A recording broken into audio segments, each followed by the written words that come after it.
1 Pedro capítulo 3, versículo 1 diz assim: semelhantemente vós, mulheres, sede sujeitas ao vosso próprio marido, para que também, se algum não obedece à palavra, pelo procedimento de sua mulher, seja ganho sem palavra, considerando a vossa vida casta em temor.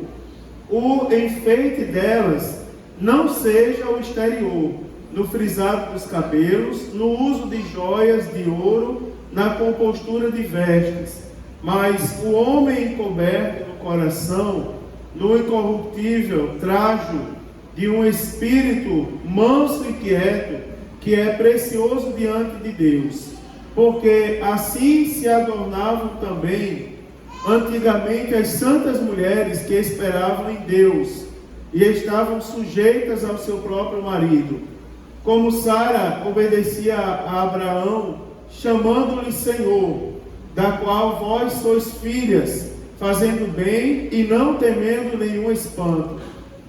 Igualmente vós, maridos, coabitai com ela com entendimento, dando honra à mulher como vaso mais fraco, como sendo vós os seus co-herdeiros da graça da vida, para que não sejam impedidas as vossas orações. Amém, queridos? Até aí. Meus amados irmãos, na sequência do que nós estamos aprendendo, do comentário da primeira carta do apóstolo Pedro, então, após nós conversarmos aqui, após eu mostrar para os irmãos a preocupação do apóstolo Pedro com as relações sociais e políticas, e também no trabalho e nas relações domésticas, agora o apóstolo Pedro, ele chega e ele vai tratar do relacionamento conjugal de forma íntima. E aqui eu quero abrir um parêntese para dizer para os irmãos que essa palavra é uma palavra que alcança tanto casados como solteiros, porque eu quero mostrar para os irmãos como nós e a visão que nós devemos ter das mulheres e também dos homens, mas primeiro das mulheres, porque nos 7 versículos que a gente leu, vocês perceberam que 6 deles é dedicado às mulheres. Então eu vou falar um pouco mais sobre elas, mas vou tocar em alguns assuntos também. Hoje a mulher vai ficar tudo cheia, né? E tudo ali de bem comigo, né, irmão? Para a glória de Deus. Mas preste bem atenção. Agora, acima de tudo isso, não esqueçamos nós, que o apóstolo Pedro, e semana passada eu falei sobre isso, ele nos exortou acerca do maior exemplo que nós devemos ter como referência de sofrimento, que é o exemplo de Jesus Cristo, não é? Todos nós que sofremos devemos observar para Jesus, observar e olhar o maior exemplo, que é o exemplo de Cristo. Por sinal, irmãos, esse é o maior, digamos, a maior maneira de nós aprendermos a ética cristã. A ética cristã, ela tem as suas normas, que está na Bíblia Sagrada. A nossa regra de fé e prática é a Bíblia. E nós olhamos para os mandamentos da Bíblia Sagrada. Agora, digamos que boa parte da ética cristã se aprende a praticar quando nós olhamos para Jesus, não é? Quando nós olhamos o exemplo do caráter de Cristo, aí nós vamos entender exatamente o que é ter ética e como deve ser a nossa maneira de nos conduzirmos, de nos comportarmos. Hoje, em particular, eu quero falar um pouco sobre a família. E por que não lembrar os irmãos que a família, ela sempre esteve numa posição de destaque social. É a instituição mais importante da família. Eu estava preparando hoje algumas coisas para falar para os irmãos, alguns detalhes a mais que eu queria falar, e eu achei um autor chamado Toffler, que ele diz assim: a família, ela é o principal problema da sociedade. Não é? Ele chegou a afirmar. Agora, esse é um autor evangélico, renomado.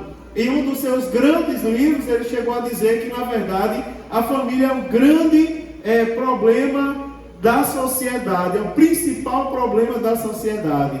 E por isso que o apóstolo Pedro agora, ele vai tocar ele não poderia passar suas instruções para os crentes que ele estava passando, sem tocar na relação, né, irmãos, entre marido e mulher. E aí eu estava conversando com o Alisson semana passada, a gente ia para a reunião da Uniad, e a gente estava falando de construção, e ele disse que ia construir a casa dele com cola. Aí eu disse: você vai confiar em entrar dentro dessa casa com cola?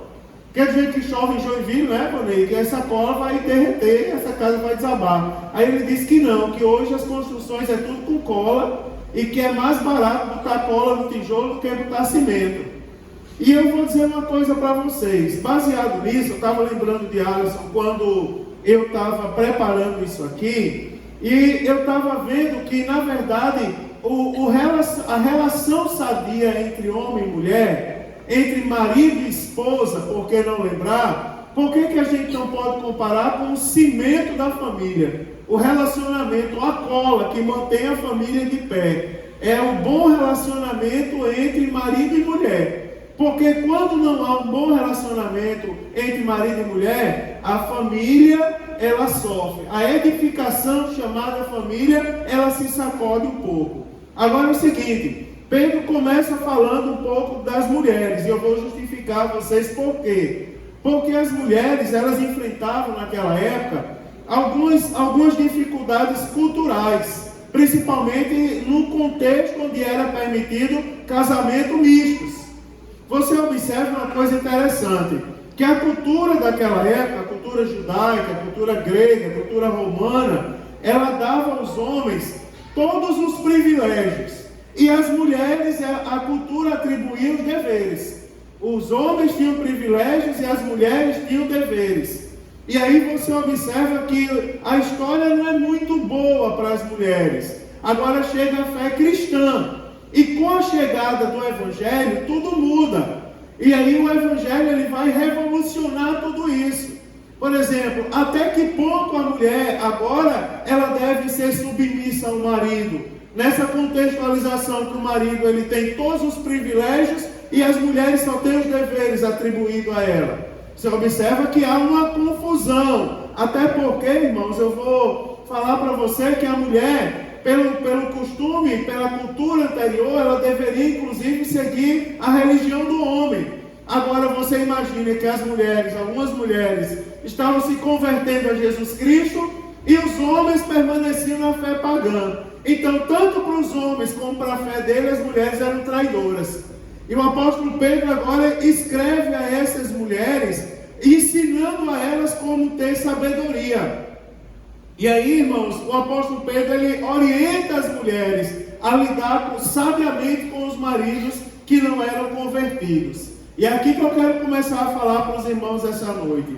Versículo 1 vai dizer: semelhantemente, vós mulheres, sede sujeitas ao vosso próprio marido, para que também, se algum não obedece à palavra, pelo procedimento de sua mulher, seja ganho sem palavra. E aí você vai observar uma coisa: a palavra, ela normatiza todos os princípios do relacionamento conjugal. Tudo que a gente quer saber acerca de casamento, a Bíblia Sagrada é um grande manual também acerca disso, e não poderia ser diferente. O apóstolo Pedro, ele dá algumas diretrizes. Agora, dentro dessas diretrizes, eu quero tirar alguns ensinamentos. O primeiro deles que eu quero tirar está na primeira parte, quando ele diz assim: semelhantemente, vós mulheres, sejam sujeitas ao vosso próprio marido. Algumas versões dizem assim: vocês mulheres sejam submissas ao vosso próprio marido. Sujeição no sentido de submissão. Agora o seguinte, vocês concordam comigo que sempre há uma dúvida de que tipo de sujeição deve ser essa?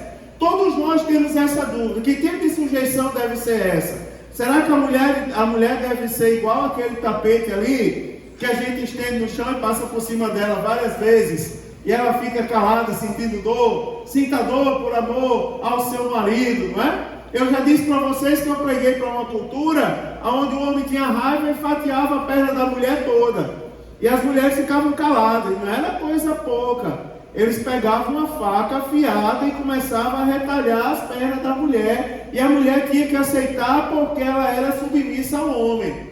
Preste bem atenção que eu vou dizer uma coisa para vocês. O que o apóstolo Pedro está ensinando aqui não é uma submissão servil. Ele não está falando de escravidão. Ele não está dizendo que a mulher deve ser escrava do homem, como entendem algumas pessoas que geralmente não têm caráter.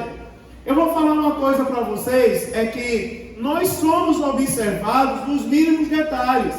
Por exemplo, todos nós quando namoramos, todos nós quando está na fase do namoro, a gente faz questão de pegar na mão da mulher, nós que somos homens, pega na mão da mulher, né, irmão? Toma suco de mangaba, para quando dá aquele beijo global, sair aquele cuspe eterno, assim, de um lado para o outro. Não é, irmãos? A gente tem esse cuidado. Agora você já observou que a velha história, que depois do casamento, e não precisa ir muito longe depois da cerimônia do casamento, não. A gente observa alguns casais que pouco tempo depois já não pega mais na mão da esposa. Eu não sei porquê, mas já não pega mais na mão, já anda 2 passos à frente da esposa, e ela já vem atrás. Alguns dizem que é porque a mulher deve ser submissa. Eu nunca esqueço um irmão de uma igreja que eu dirigi, que ele vinha na frente com a Bíblia, ele era obreiro, todo elegante, e a mulher atrás com 6 filhos. E eu disse assim, atrás mesmo, ele vinha e com uns 10 minutos a mulher chegava com os 6 filhos. E eu disse, por que você não espera a sua esposa, rapaz, para vir para a igreja, para ajudar ela, que era uma escadinha. Era uma escadinha tudo pequenininho, terminava no bem pequenininho, assim, menorzinho que a Elisa, que a gente orou agora há pouco aqui. Aí ele disse assim, não, é porque isso aí é papel da mulher, cuidar do menino, isso aí é coisa de mulher. Eu disse, o homem faz o quê, bonitão? Não, o homem vem com o ministério, com a Bíblia na mão, e a mulher que tem que cuidar do menino. Não é? Eu disse, está certo, a sua Bíblia depois você vai me dar ela de presente. Porque a minha Bíblia, ela não fala de submissão de forma servil. A submissão e a sujeição que está sendo falada aqui é como se fosse aquela sujeição do serviço militar, que fala sobre a hierarquia. Agora eu vou ensinar para vocês que tipo de hierarquia é essa. Deus, irmãos, Ele próprio estabeleceu níveis de autoridade. Por exemplo, foi o próprio Deus que disse que era o cabeça de Cristo. Deus é o cabeça de Cristo. Cristo é o cabeça de todo homem. E o homem é o cabeça de toda mulher. A hierarquia foi estabelecida pela Bíblia Sagrada. A gente só precisa entender o significado dessa hierarquia. Por exemplo, a hierarquia que eu estou falando aqui, ela não diz respeito à inferioridade. Ela não diz respeito à competição. Ela não diz respeito, irmãos, à rivalidade. Essa hierarquia, ela diz respeito à parceria. Alguém precisa nos representar. No nosso caso, alguém precisa ser a nossa referência. No nosso caso, cabeça de todo homem é Cristo. Eu estou falando desse tipo de submissão. Quer ver uma coisa? A mulher foi criada por Deus para ser uma auxiliadora. Aquela que corresponde ao homem no sentido físico, emocional e espiritual. E ela foi criada à imagem e semelhança de Deus, da mesma maneira que o homem foi criado à imagem e semelhança de Deus. E eu vou já mostrar aos irmãos isso na Bíblia Sagrada também. A autoridade do marido, irmãos, toda autoridade que o marido ou que o homem tem sobre a mulher, ela está determinada por Deus. Não é assim, porque a mulher submissa a mim, eu posso fazer qualquer coisa com ela. Cala a boca, mulher. Cala a boca, nem olhe para mim. Olhe para o chão. Se olhar para mim, pau come. Isso não está na Bíblia. Você concorda comigo? O contrário também não está na Bíblia. Não é? Eu estou falando porque é a palavra de Deus. Então, preste atenção, que quando uma vez que a esposa é submissa a Cristo, ela também se submete à mulher, aliás, ao marido. Assim como ela é submissa a Cristo, ela também se submete ao marido. Porque a submissão da esposa ao marido é como ao Senhor e por causa do Senhor. Não é por ela ser inferior ao marido. Então, quando a mulher ela insurge com autoridade contra o seu marido, tem o outro lado. De um lado, o marido precisa entender o significado da esposa, o significado da mulher. Por outro lado, a mulher precisa entender o seu papel, porque tem mulher que também quer fazer o papel de homem. E quando a mulher se levanta querendo fazer o papel de homem, biblicamente falando, é como que ela esteja se opondo ao próprio Deus. Porque ela precisa ser submissa ao seu marido, assim como ela é submissa a Cristo. Isso é a Bíblia Sagrada, e a Bíblia não abre exceção para ninguém. Tem assuntos que a gente fala da Bíblia, que as pessoas dizem assim: ah, pastor, está me incomodando, porque antes eu errei. Antes, irmão, você errou, mas você agora é uma nova criatura. Se você pudesse voltar no tempo, você faria tudo certo. Mas já que passou, então entenda aonde foi que você errou, para você aconselhar os mais novos de maneira correta. E aí, antes de continuar com essa história de submissão, eu quero falar 3 coisas para os irmãos. Primeiro, submissão não é inferioridade. Lá em 1 Coríntios, capítulo 11, versículo 3, daqui a pouco eu vou andar com os irmãos em alguns versículos. Mas diz assim, ó: quero, entretanto, que vocês saibam ser Cristo o cabeça de todo homem, e o homem o cabeça de toda mulher, e Deus o cabeça de Cristo. Eu quero fazer uma comparação com o próprio Jesus. Em que ponto está a hierarquia entre Deus e Jesus? Vamos entender isso aqui. Preste atenção que o Filho, Jesus Cristo, ele tem a mesma substância que Deus. Preste atenção uma coisa que eu vou falar para vocês. O mesmo poder que Deus tem, Jesus também tem.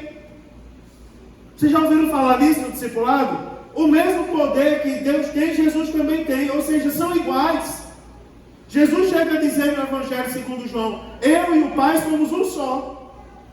Você já ouviu falar que nós cremos em um Deus que subsiste em 3 pessoas? Pai, Filho e Espírito Santo? Como funciona isso? Quando eu estou ensinando os novos convertidos, eu digo assim: olhe para mim que vocês vão entender isso hoje. Porque se eu pego eu e Eduardo, nós somos homens. Né? Nós temos fisionomia de homens, características de homens, mas nós não somos iguais. Eu sou mais alto que ele, um tem a voz mais grave que o outro tem a voz mais aguda. Na verdade, um anda de um jeito, outro anda de outro. Um tem uma habilidade, outro tem outra. Embora nós sejamos formados na mesma área de conhecimento, mas na mesma ciência, mas ele sabe algumas coisas que eu não sei, eu sei algumas coisas que ele não sabe. Agora, quando o assunto é Deus, quando a gente diz que Deus e Jesus são só, porque tudo que Deus pode fazer, Jesus também pode. Porque Jesus também é Deus. O Espírito Santo também é Deus. Por isso que a gente diz que a gente crê num Deus que subsiste em 3 pessoas, porque eles são iguais. Você entende isso? Eles são iguais. Nós cremos num Deus que subsiste em 3 pessoas. Se olhar para Deus Pai, eu vejo Deus. Se eu olhar para Jesus, eu vejo Deus. Se eu olhar para o Espírito Santo, eu também vejo Deus, porque eles são iguais. Agora você preste atenção a uma coisa interessante. Em nenhum lugar das Escrituras você vai encontrar justificativa para dizer que Jesus é inferior a Deus.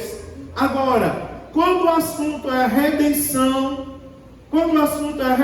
da humanidade, aí a Bíblia Sagrada vai nos dizer que Jesus Cristo se fez inferior a Deus. Ele se submeteu, deixa eu mudar meu termo, ele nos fez inferior, ele se submeteu a Deus. Quando o assunto é a redenção da humanidade, Deus estava no céu e Jesus veio em forma de homem e sentiu dores por nós.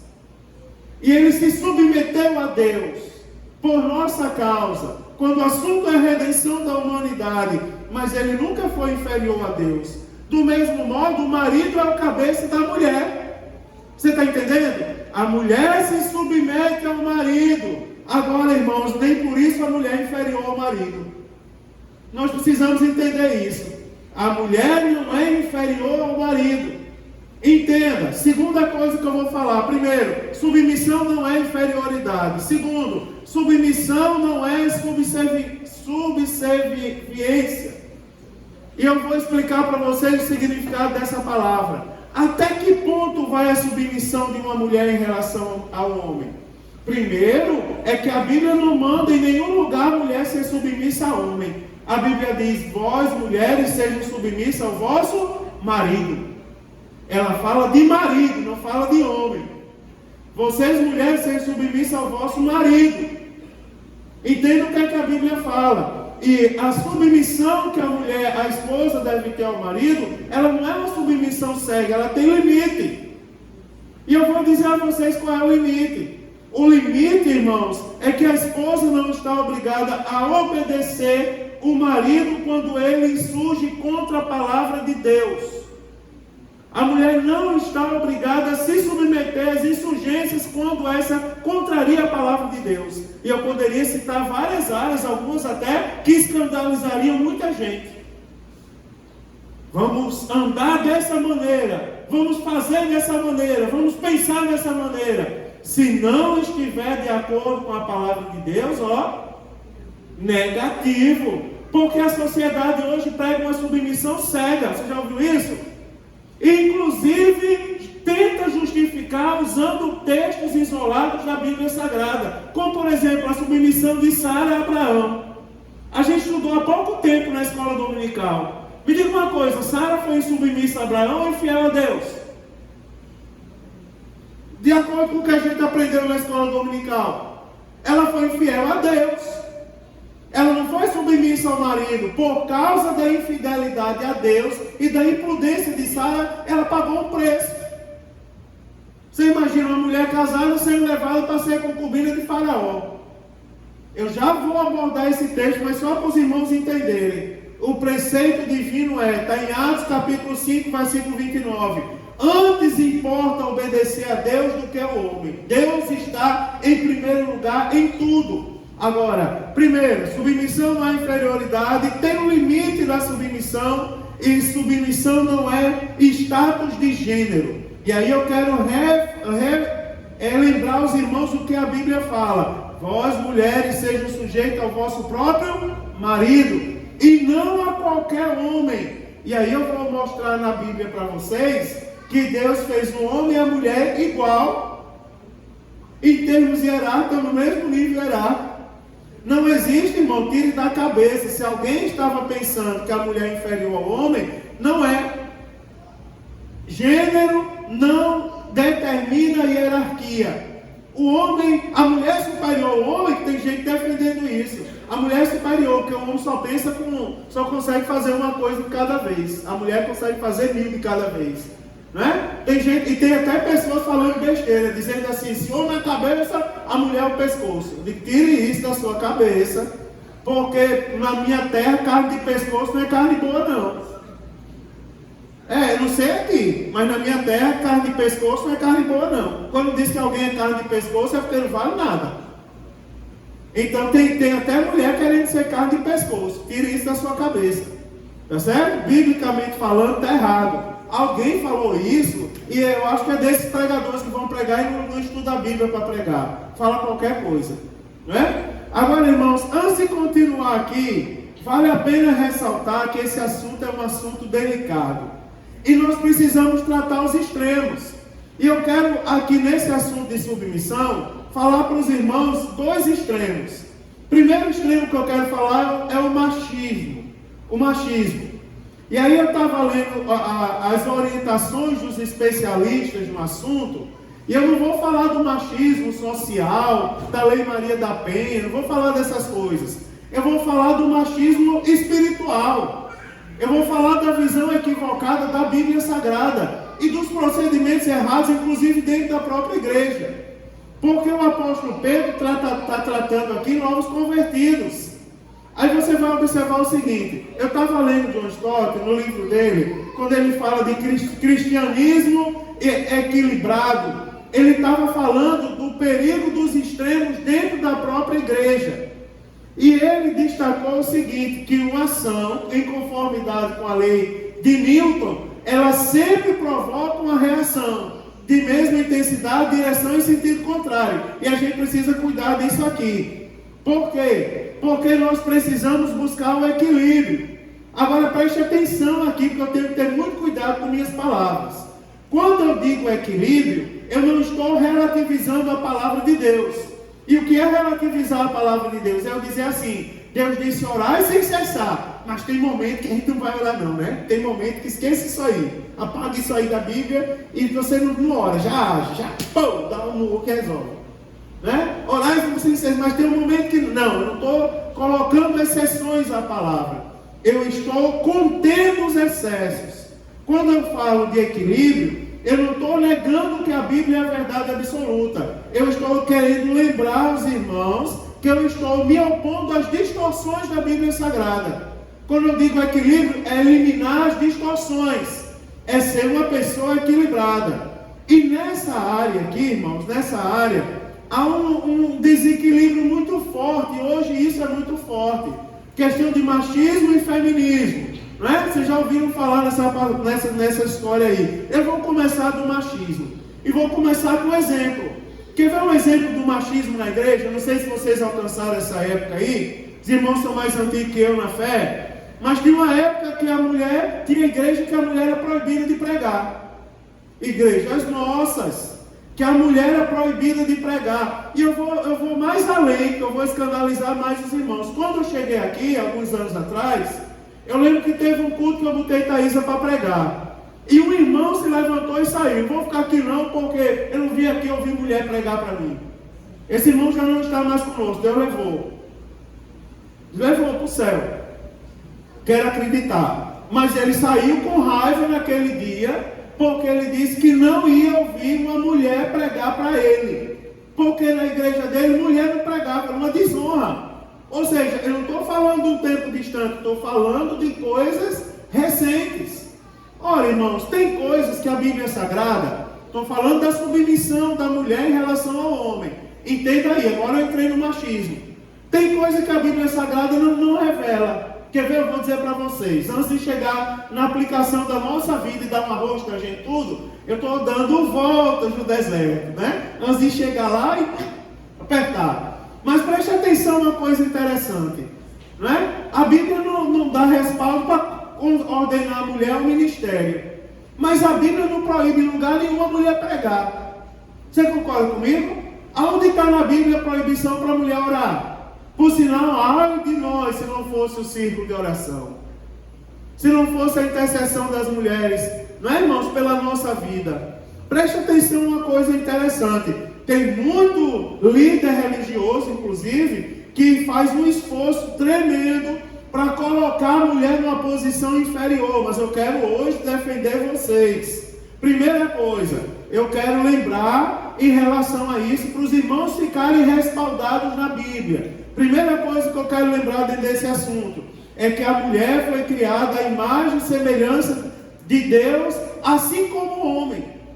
Mas não foi só o homem que foi criado à imagem e semelhança, não foi só Adão. Abra aí sua Bíblia no livro do Gênesis. Logo no começo do Gênesis, capítulo 1. Olha aí o que é que diz o versículo de número 27 do livro do Gênesis. Gênesis capítulo 1, versículo de número 27. Diz assim, ó. Diz, e criou Deus o homem à sua imagem. A imagem de Deus o criou. Macho e fêmea os criou. E aí? Criou Deus o homem à sua imagem criou macho e fêmea. Me diga uma coisa, a mulher foi ou não foi feita também à imagem de Deus? Primeira consideração, guarde isso aí. As irmãs do Círculo de Oração, quando quiserem falar mal do marido, diz isso. Eu também fui criada à imagem de Deus. Segunda coisa que eu vou mostrar para vocês. A mulher possui a mesma dignidade em Cristo que o homem, pois em Cristo não pode haver homem nem mulher. Olha a afirmação que eu estou fazendo. Em Cristo não pode haver homem ou mulher. Ou será que Deus faz separação? Os homens vão para o céu azul e as mulheres vão para o céu cor-de-rosa. É isso que diz a Bíblia? Quer ver? Abra sua Bíblia na carta do apóstolo Paulo aos Gálatas. Abra aí na carta aos Gálatas, capítulo de número 3. Porque é bem interessante, irmãos, e com muito cuidado a gente tem que falar isso. Gálatas capítulo 3, versículo de número 28. Olha o que é que diz aí a palavra.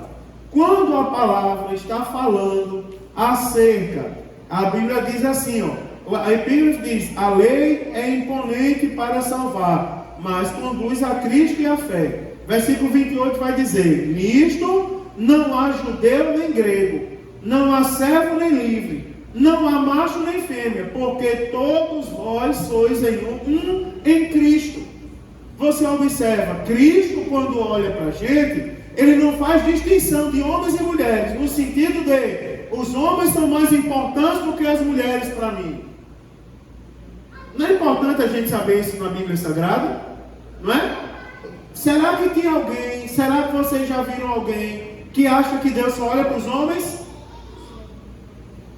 Será que vocês já viram alguém que acha que Deus só olha para as mulheres? Eu já vi.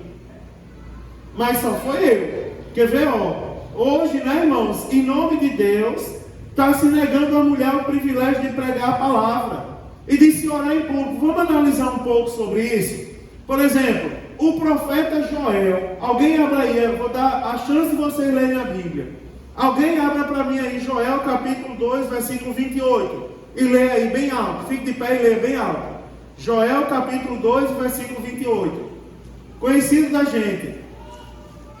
E há de ser que depois derramarei o meu espírito sobre toda a carne, e vossos filhos, vossas filhas profetizarão, os vossos velhos terão sonhos, os vossos jovens terão visões. Muito bem, olha aí, e há de ser que derramarei o meu espírito sobre toda carne. Será que essa promessa se cumpriu? Será que Deus só olha para os homens e para as mulheres não? Quer ver uma coisa? Se a gente lê Atos dos Apóstolos, capítulo 2, versículo de 1 a 4, aí a Bíblia vai dizer assim para a gente, vou ler, Atos capítulo 2, versículo de 1 a 4, vamos entender isso aí na Bíblia, que a Bíblia vai dizer assim: cumprindo-se o dia de Pentecostes, estavam todos reunidos no mesmo lugar, e, de repente, veio do céu um som, como de um vento veemente e impetuoso, e encheu toda a casa em que estavam sentados. E foram vistas por eles línguas repartidas como de fogo, as quais pousaram sobre cada um deles que estavam naquele lugar. Aí o versículo 4 diz: e todos, ou seja, todos os que estavam naquele lugar, foram cheios do Espírito Santo e começaram a falar em outras línguas conforme o Espírito Santo lhes concedia que falassem. Agora é o seguinte, que todos foram esses? Volte a sua Bíblia em Atos capítulo 1 e versículo de número 14. Aí a Bíblia diz assim, quem são esses todos aí que foram cheios do Espírito Santo? A Bíblia vai dizer: todos estes perseveravam unanimemente em oração e súplicas. Olha o que a Bíblia diz, com as mulheres. Né? Ou seja, estavam os homens lá no cenáculo com as mulheres. E dentre elas havia também quem? Maria, mãe de Jesus, e com seus irmãos. Você observa, estavam no cenáculo homens e mulheres. Todos foram cheios do Espírito Santo. Se a gente olhar ainda no livro dos Atos dos Apóstolos, olha aí, Atos capítulo 21. É importante olhar a Bíblia, irmão. Atos capítulo 21, versículo 8 e 9. Olha o que é que diz, no dia seguinte, Atos dos Apóstolos, capítulo 21, versículo 8 e 9. Diz: no dia seguinte, partindo dali Paulo e nós que com ele estávamos, chegamos a Cesareia, e entrando em casa de Filipe, o evangelista, que era um dos 7, ficamos com ele. E tinha 4 filhas donzelas que profetizavam. Olha uma coisa interessante que a Bíblia Sagrada está falando aí. A Bíblia está dizendo que o evangelista Filipe tinha 4 filhas moças que o quê? Profetizavam. Agora, que profecia é essa, irmãos? Que profecia é essa que as filhas de Filipe profetizavam? Volte às páginas, aliás, avance um pouco as páginas da sua Bíblia, a carta aos Romanos, que é o livro seguinte, depois dos Atos. Capítulo de número 12, versículo de número 6. Olha o que é que a Bíblia fala. A Bíblia diz assim, A Bíblia diz: de modo que, tendo diferentes dons, segundo a graça, que nos é dada, se é profecia, seja ela segundo a medida da fé. Essa profecia que a Bíblia Sagrada está falando aqui das filhas de Filipe é exatamente o dom de anunciar a palavra. Porque a Bíblia diz assim, que se houver profecia, seja ela segundo a medida da fé.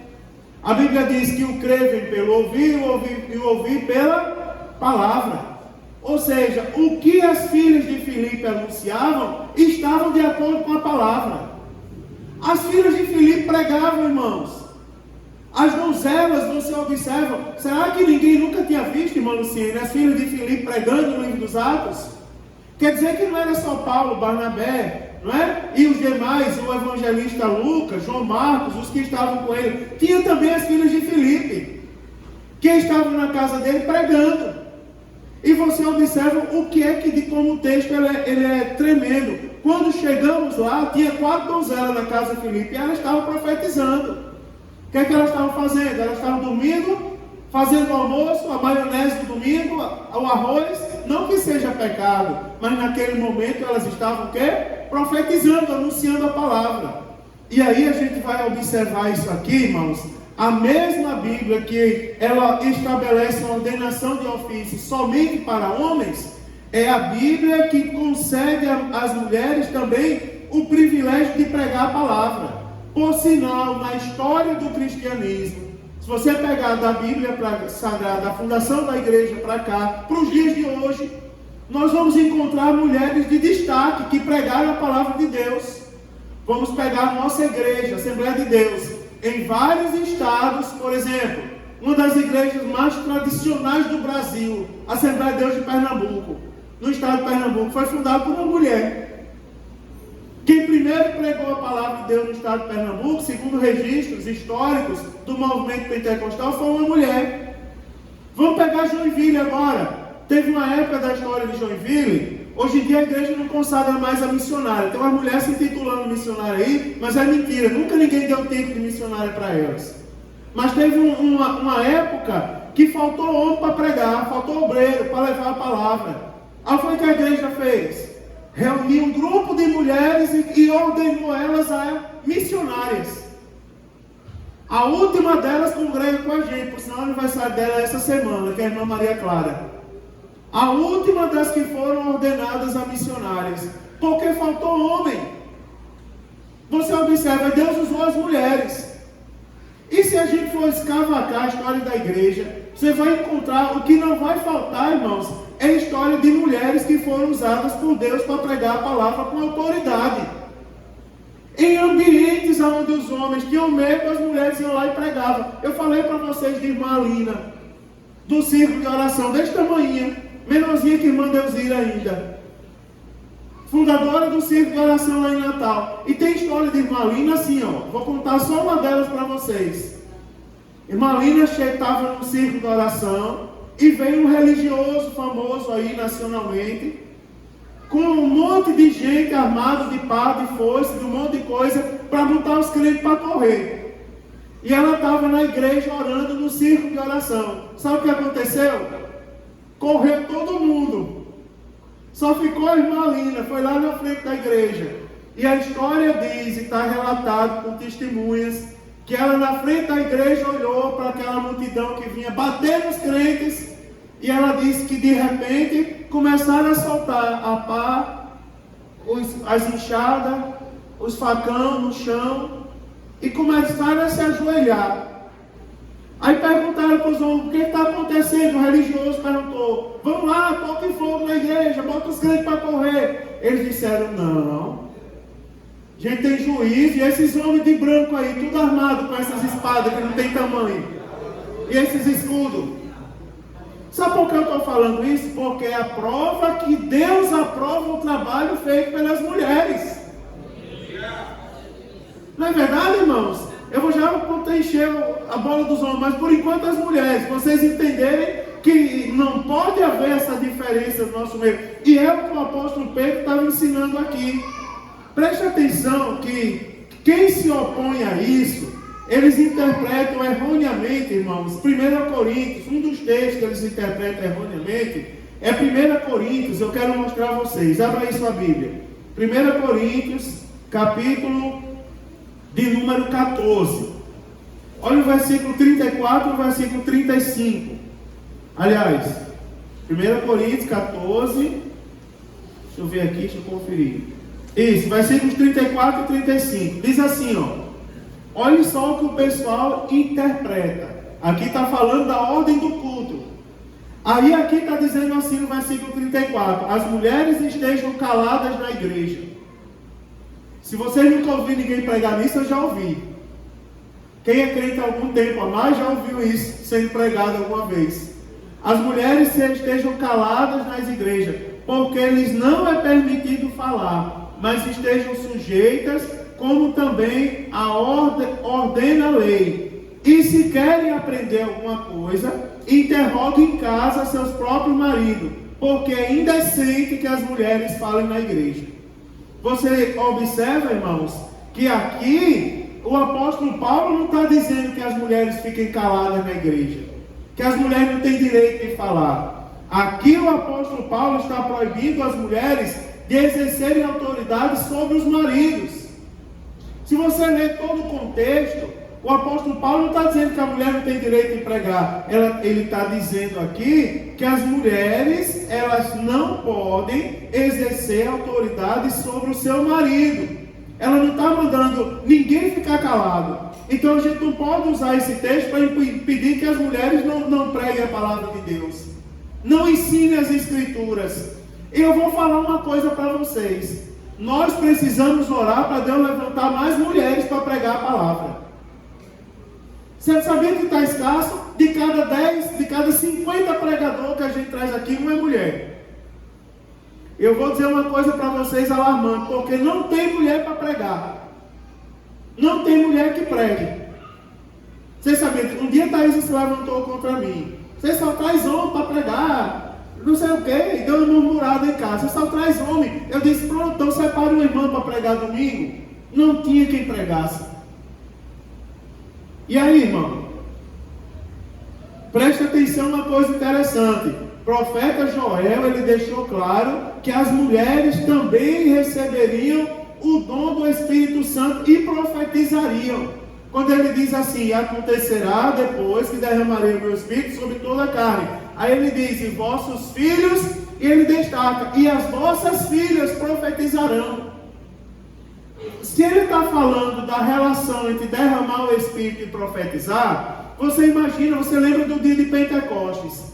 Foi o que aconteceu no dia de Pentecostes, irmãos. Vamos ver se você lembra. Estava todo mundo doido, não era? Todo mundo tombando. Não é como eu vi um irmão pregar outro dia. Dia de Pentecostes estava tudo tombando, cheio do mocho, caído, não é? Dando cabeçada na parede. Era isso que aconteceu?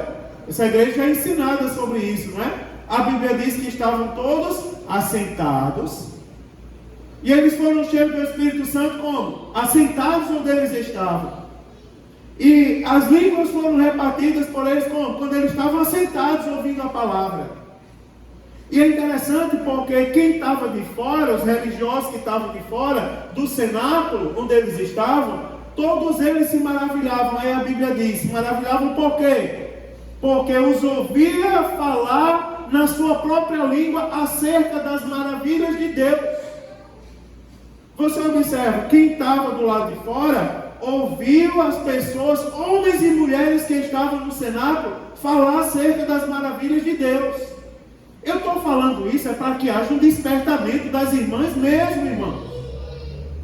Você está entendendo? É para que haja um despertamento mesmo.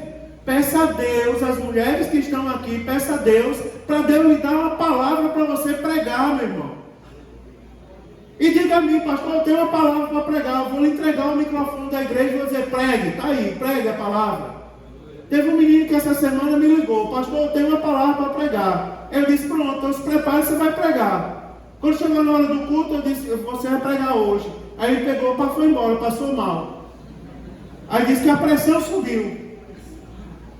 Foi, é sério, disse que a pressão subiu, foi embora, a pressão estava 20, não sei por quanto. Não é isso que eu estou falando, não. Estou dizendo, peça a Deus para derramar o Espírito Santo sobre a sua vida e a você ser concedido uma palavra para você pregar.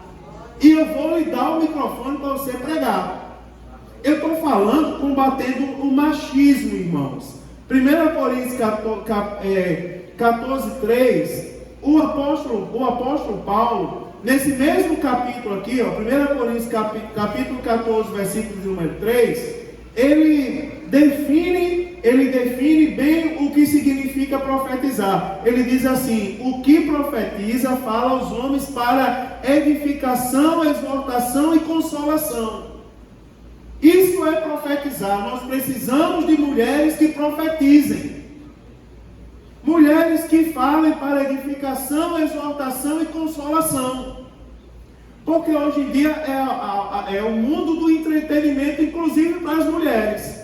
Quer ver? Eu posso falar uma coisa bem sincera, assim, que eu sinto no coração. Posso? Eles vão ficar com raiva de mim, não? Diga não. Então eu vou falar. Porque em muitos lugares o evangelho virou... A palavra que vem à minha cabeça, se vocês souberem uma palavra melhor, vocês me ensinam. Mas o evangelho virou sinônimo, de glamour. Como é glamour? É essa palavra que vem à minha cabeça.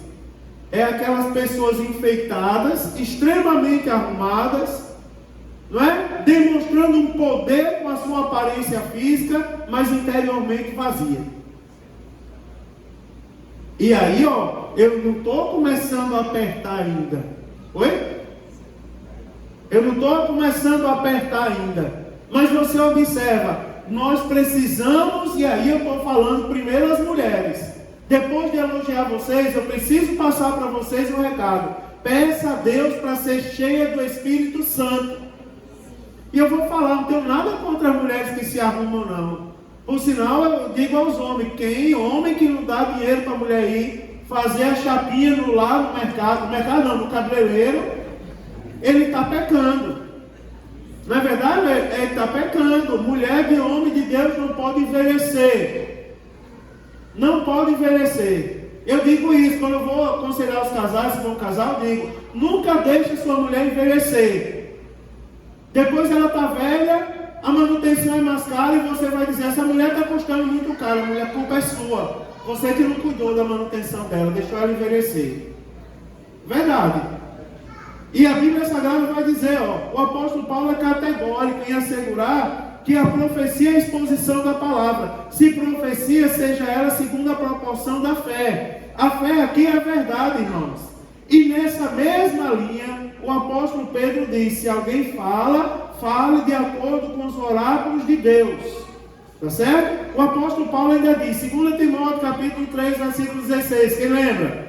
Toda escritura é inspirada por Deus e útil para o ensino, para a repreensão, para a correção, para a educação em justiça, a fim de que o homem de Deus seja perfeito. Está na Bíblia Sagrada. As mulheres podiam profetizar. E profetizar é falar acerca das escrituras sagradas. Olhe para mim, porque as próprias mulheres às vezes se desvalorizam. As próprias mulheres se desvalorizam. Tem mulher aí que acha que mulher profetizar é sair falando besteira por aí. Não é. Tá certo? Aí dão mais crédito aos homens do que às mulheres. Que dizem, eu gosto de ouvir os homens pregarem, porque quando eles pregam, eles expõem a Bíblia. Agora, eu não gosto de ouvir as mulheres pregando, porque quando elas estão pregando, elas começam a falar um monte de coisa que não tem nada a ver. Deus está pensando isso, Deus está pensando aquilo, Deus não sei o quê. Quem somos nós para saber o que Deus está pensando, homem? Leia a Bíblia e fala da Bíblia. As mulheres precisam se valorizar, homem. Verdade, a Bíblia, eu vou resumir, a Bíblia está dizendo, mulher, se valorize. E o homem não pode ser machista, porque o conceito aqui é de machismo. Você observa, as mulheres não podiam pregar, mas eu estou mostrando para vocês que a Bíblia Sagrada dá respaldo para a mulher pregar. E proibir as mulheres de falar e de serem usadas por Deus é distorcer a palavra de Deus. Nessa igreja as mulheres têm liberdade. E eu vou falar, quanto mais se aproxima de Deus, mais liberdade tem. E quem disser que eu não dou liberdade vai ser comida de bicho. Porque até o banco do centro de oração feminina não permite que ninguém sente.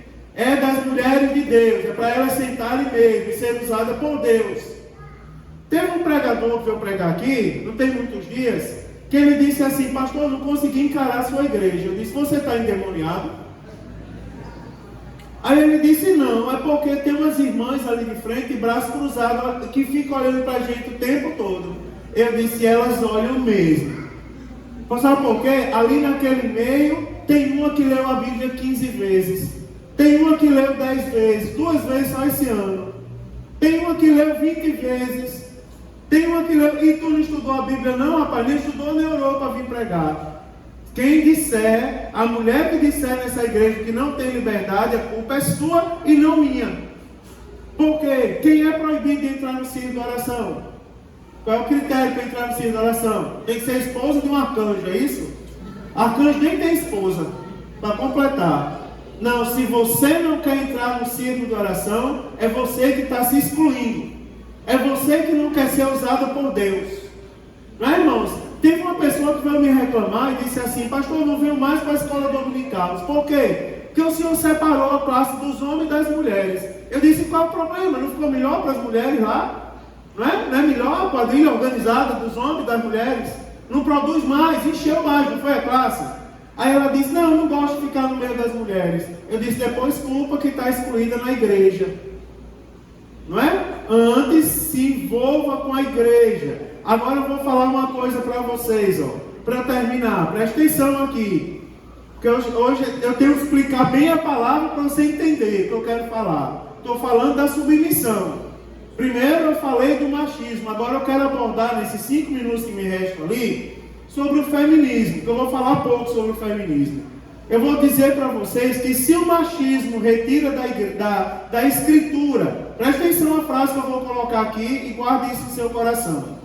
Se o machismo tira da escritura o que Deus concedeu às mulheres, o feminismo tenta colocar o que Deus não falou acerca delas. Você sabia disso? Se o machismo tenta tirar o que Deus estabeleceu pela sua palavra para as mulheres, o feminismo tenta acrescentar o que Deus não falou sobre elas, que Deus não disse simplesmente, tá certo? O movimento feminista, ele quer liberar, irmãos, tudo aquilo que eles chamam de tirania do domínio masculino, inclusive do que está na Bíblia Sagrada. Eles argumentam que tanto o ensino de Paulo lá em Efésios, quanto do apóstolo Pedro, que a gente está estudando aqui, do versículo 1 ao versículo 6, eles dizem assim, não podem ser aplicados aos nossos dias. E o texto que os feministas distorcem está lá em Gálatas. Abra aí sua Bíblia em Gálatas, capítulo 3, versículo de número 28. Eu tenho que mostrar na Bíblia, senão vocês não vão acreditar em mim. Gálatas, capítulo 3, versículo 28. Olha um texto aqui distorcido pelos feministas. Diz assim, nisto não há judeu nem grego, não há servo livre, não há macho nem fêmea. A gente acabou de ler. Porque todos vós têm um Cristo, um só Cristo Jesus. Eles alegam que as distinções culturais entre homem e mulher foi tudo cancelado por Cristo. Não é? Então não há mais necessidade de mulher ser submissa ao marido. Não foi isso que o apóstolo Paulo ensinou na Bíblia Sagrada. Não é, irmãos? Não foi isso. Quando o apóstolo Paulo tratou desse assunto, ele estava falando acerca da redenção. E ele estava falando sobre a redenção, não há homem nem mulher. Quando Jesus voltar, ele vem buscar todos. Você imagina, se só o homem fosse importante, o céu só seria de homens. O céu. E não haveria céu para as mulheres. As mulheres vão ficar. Elas só são para servir a gente aqui, fazer cafezinho para a gente, mas elas vão ficar. Pode desanimar, vocês vão ficar tudo aí. E a gente vai para o céu. Não é isso que a Bíblia Sagrada ensina. Os homens são justificados pela fé, assim como as mulheres. Os judeus são justificados pela fé, somente assim como os gregos também são. Os patrões são justificados pela fé, os escravos também são. Tá certo? Então o apóstolo Paulo ele não está fazendo distinção entre homem e mulher. E quando ele constitui, quando Deus foi quem constituiu o homem como cabeça da mulher. Agora preste atenção, entenda. Isso não é inferioridade, isso é funcionalidade. Tá certo? Uma vez que Deus é o cabeça de Cristo. E Cristo, não é, irmãos? É co-igual, co-eterno, co-substancial. A esposa deve ser submissa ao marido, como a igreja é submissa a Cristo. Isso é, ser submissa ao marido não é nenhuma desonra, desde que você entenda o que é ser submissa. Tem pessoas, tem mulheres que não são submissas ao marido, tem mulher que quer mandar em casa. E como não está satisfeito em mandar em casa, quer mandar na igreja. Aqui não tem não, por isso que eu estou falando. Que não chegou ainda. Mas tem uma mulher que quer dar ordem aos pastores aí. Pastor, só participo da ceia se o senhor fizer assim, assim, assim. Só participo da ceia se a toalha for azul. Se for essa vermelha, eu não participo. Tem mulheres que impõem, querem se impor dessa maneira. Não é, irmãos? O feminismo, ele é um tipo de pensamento que conspira contra o projeto de Deus. Porque o feminismo esculhamba a família. Ele promove ruína. E entenda uma coisa, o feminismo não fortalece mulher nenhuma. Pelo contrário, enfraquece as mulheres. Porque tira a mulher da posição que Deus colocou. Se você entende a posição que Deus lhe colocou, Deus lhe colocou em posição de igualdade com o homem. Agora o que o feminismo quer fazer é tirar você dessa posição de igualdade e fazer com que você se sinta maior. Você nunca vai ser maior do que o homem. E eu vou falar uma coisa, pega um homem casado, e vocês que querem casar aí, estão no caminho, meio caminho andado para casar. E pega um homem e coloque ele para viver sem a esposa. Veja se ele vai conseguir viver. Ele pode até conseguir, mas é manco das duas pernas. E quem nós aqui, homens, que aqui estamos, quem aqui nunca passou pela situação dos homens, da mulher dizer assim, não faça, e a gente fazer e depois se dá mal?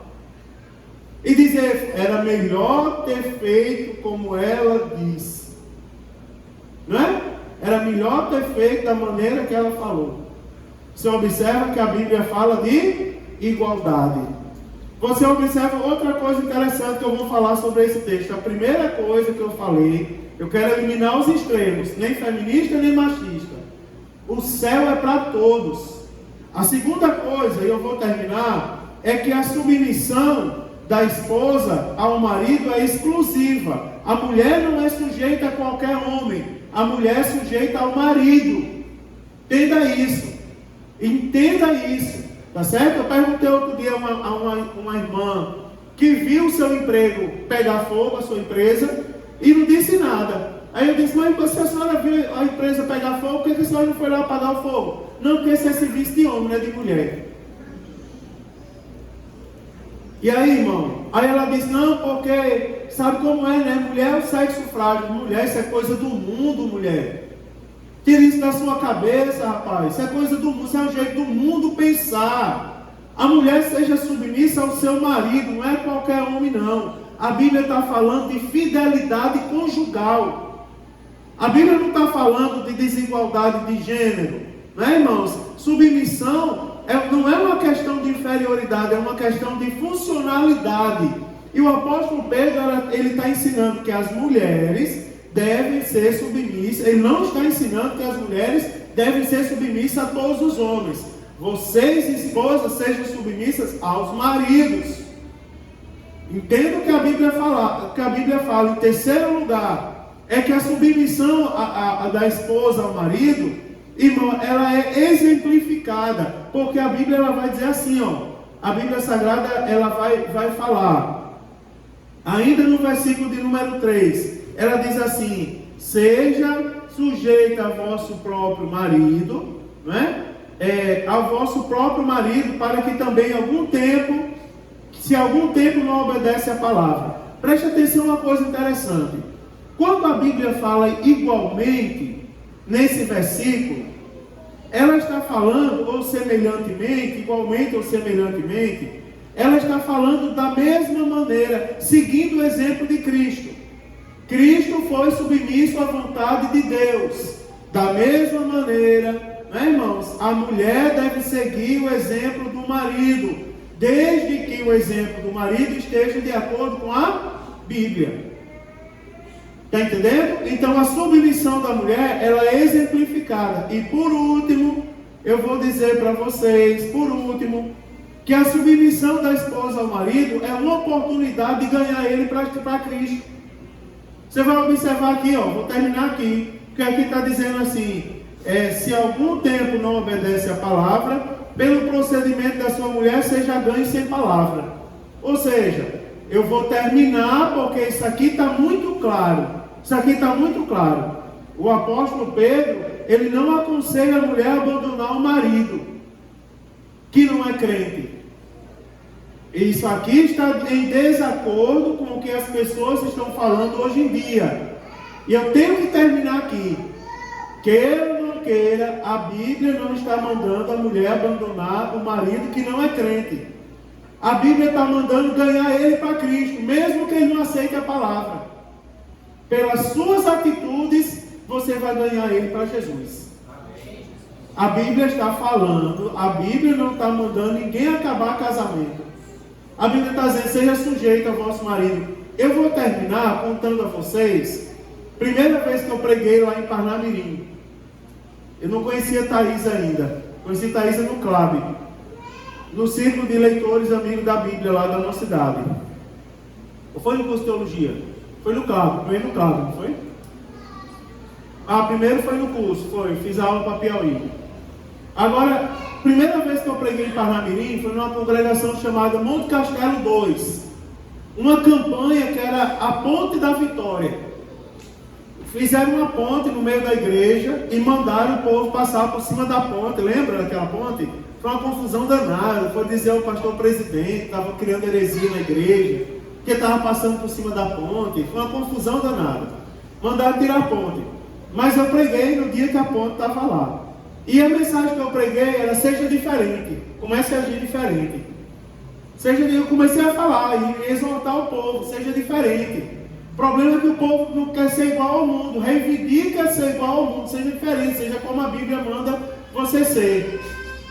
E um dia eu ia trabalhar, aí eu já era casado com Thaísa, e no ônibus uma mulher lotado, eu pegava o B para ir para a universidade, lotado, daqueles ônibus que o motorista às vezes dizia: e eu vou aonde? E era, vocês têm ideia como lotava o ônibus. E uma mulher gritou lá da frente: irmão Mário Sérgio. E ela disse assim: lembra daquela campanha da Ponte da Vitória? Eu disse: lembro. Ela disse: pois é, tem um testemunho para contar. Isso ela lá na frente e eu lá atrás. E ela dizia assim, aí todo mundo se calou, irmãos, porque o povo é fofoqueiro por natureza. Todo mundo se calou para ouvir o testemunho da mulher. Aí ela disse assim: é porque eu estava numa luta no homem com um homem que era uma coisa terrível. Ele chegava em casa bêbado, e todo dia quando ele chegava em casa bêbado, era uma briga lá em casa. Todo dia, toda noite tinha briga lá em casa. Ela usou um termozinho nordestino, tinha um quebra-pau lá em casa. Porque ele chegava bêbado e batia em mim. Aí eu pegava e batia nele também. Quando ele tirava a sandália, ele dava chinelada em mim, eu dava ali outra. Batia de pau, eu batia também. No outro dia ele amanhecia todo roxo e dizia: o que aconteceu comigo? Eu dizia: veio bater em mim e apanhou. E ela disse: só que eu estava orando para meu marido aceitar Jesus. E naquela palavra eu disse assim, ele disse assim: Jesus, fala comigo para eu ganhar aquele homem. E ela disse: naquele dia eu cheguei em casa e agi diferente. Eu ouvi a palavra e fui para casa e fiquei engomando. Aí o marido chegou bêbado e meteu a tapa na minha cara. E eu, engomando do jeito que estava, comecei: meu Jesus, tu és bom, tu és feliz. Dentro de mim aquela coisa, dentro de outra, e eu dizendo: não, hoje eu vou agir diferente. Vou cantar o hino da harpa. E ela disse: ele pegou todas as roupas que eu tinha engomado, amassou, jogou no chão e pisou em cima. Você vai lavar e engomar tudo de novo. E ela disse assim: mas eu vou obedecer a palavra, vou agir diferente. Tu és tudo para mim, foste morto, mas... E ela disse: pastor, eu cantava com os dentes trincados. Foste morto, mas vive em mim. Mas agi, hoje eu vou agir diferente. Naquele dia ele fez tanta coisa, quebrou as coisas em casa, e tentando chamar a minha atenção. Ele vai bater em mim hoje. Ela disse: eu calada, só cantando. E continuei engomando até que ele dormiu. No outro dia ele disse assim, acordou e disse: eu amanheci hoje tão bem. Hoje eu não estou ardido, não apanhei, não é? Não teve briga. Hoje eu estou tão bem, não sei o que aconteceu. Ela disse: é porque Jesus veio a essa casa. E hoje eu decidi agir diferente, decidi agir como uma mulher de Deus. Todas as vezes que você chegar aqui, bêbado ou não, você vai me encontrar cantando o hino da harpa e me comportando como uma mulher de Deus. Você concorda comigo que o problema é porque às vezes a mulher não quer ser mulher de Deus? Elas querem ser tudo, até homem de Deus, mas mulher de Deus não querem ser mais. É verdade, irmão, vou dizer. E ela disse, naquele dia ele chegou bêbado de novo e disse, você não vai bater em mim de novo? Ela disse, não. Aí ele disse, então só tem uma coisa, você está tendo um caso com o pastor na igreja. Aí não liga mais para mim. E ela disse que ele ficou naquela, está tendo um caso com o pastor. E ela disse, irmão, era o aniversário do conjunto. E eu fui reger o conjunto. Quando eu estava regendo o conjunto das mulheres, aí o homem apareceu na porta bêbado, tombando. E ela disse assim, meu Deus, ele vai acabar o culto hoje. Que ele foi tombando para a porta da igreja, dizendo que ia matar o pastor, que eu estava tendo um caso com ele. Ela disse, irmão, fechei os olhos e continuei regendo o conjunto das mulheres, chorando, quando daqui a pouco o povo começou a dar glória a Deus e aleluia. E eu dizia, obrigado Jesus, porque eu regendo de olho fechado. Meu marido está prestes a fazer um barraco, mas o Senhor está derramando glória sobre o conjunto. Ela disse, mas quando eu abri a igreja, eu vi outra cena. Quando eu abri a igreja não, quando eu abri os olhos. Quando eu abri os olhos que eu olhei, era porque o meu marido estava de joelhos, lá na frente, aceitando Jesus como Senhor, Salvador da vida dele. Ela disse assim, tudo mudou quando eu entendi que a minha regra de fé e prática é a Bíblia Sagrada. Agora preste bem atenção no que eu estou dizendo. O limite é a palavra. Mas eu vou dizer uma coisa para você. Maior é o que está conosco do que o que está no mundo. Tanto para homens como para mulheres. E eu vou falar uma coisa para as mulheres aqui, ó. Se o seu marido não é crente ainda, é uma questão de tempo para ele aceitar Jesus. Agora, em casa seja uma mulher de Deus. Em casa seja uma mulher de Deus. E vocês, marido, amem as mulheres assim como Cristo amou a igreja e se entregou por ela. Porque se a gente não fizer isso, irmãos, a gente vai pagar um preço depois. A Bíblia Sagrada diz, ó, só para terminar aqui, para não terminar falando só para as mulheres, é porque lá no versículo 7 vai dizer assim, eu vou explicar na próxima terça, e já vou começar o versículo 8, que esse ponto é bem delicado, eu tenho que falar com bem calma, porque o versículo 8 diz assim, igualmente vós, maridos, coabitai com ela, preste atenção no que a Bíblia diz, vocês, maridos, coabitai com ela com entendimento. Aí olha o que a Bíblia diz, dando honra à mulher, ou seja, respeitando as mulheres, né, irmãos? Eu vou falar, não vou dizer vocês que estão aqui, que aí eu estaria xingando as mulheres, mas eu vou dizer, as mulheres têm que se dar o respeito, e o homem tem que respeitar a mulher, porque a Bíblia diz assim, ó, dando honra à mulher como vaso mais fraco, como sendo vós os seus co-herdeiros da graça da vida. Aí olha o que a Bíblia fala no final do versículo 7. A Bíblia vai dizer assim, ó, para que não sejam impedidas as vossas orações. Ou seja, as mulheres têm toda uma responsabilidade, mas para não deixar de falar nada para os homens, a gente corre o risco das nossas orações serem impedidas. Aí eu vou terminar agora, em nome de Jesus, com o exemplo que eu comecei. Imagina aí, Heloísa, aquela figura do homem caminhando na frente e a mulher 10 minutos atrás com seis meninos. O que vai acontecer com aquele homem na igreja? As orações são impedidas. Não é interessante isso? Agora é quase que fazer um casamento de novo. Vocês quando saírem daqui hoje, os casados, ó, lembrem de pegar na mão da esposa outra vez. Meu irmão vai sair daqui pegado na mão de irmã Deusina. Os dois. Não é? Pegado na mão, é verdade. Jonas pegado na mão de Franciele, a marido da irmã Maria. É verdade, irmãos, os maridos que estão aqui, irmão Everaldo. Eu sei que só vai além, por isso que eu não vou nem, né? Irmão Júnior às vezes está pregando aqui, ele diz assim, escapa dele, é o jeitão dele, ele diz, não, eu estava agarradinho com o Nava lá no quarto e de repente aconteceu, não é? Ele já falou isso aqui algumas vezes, não foi? Estava eu e Nava lá agarradinho e de repente aconteceu isso. Então, tem alguns que eu nem falo que eu sei que vão além.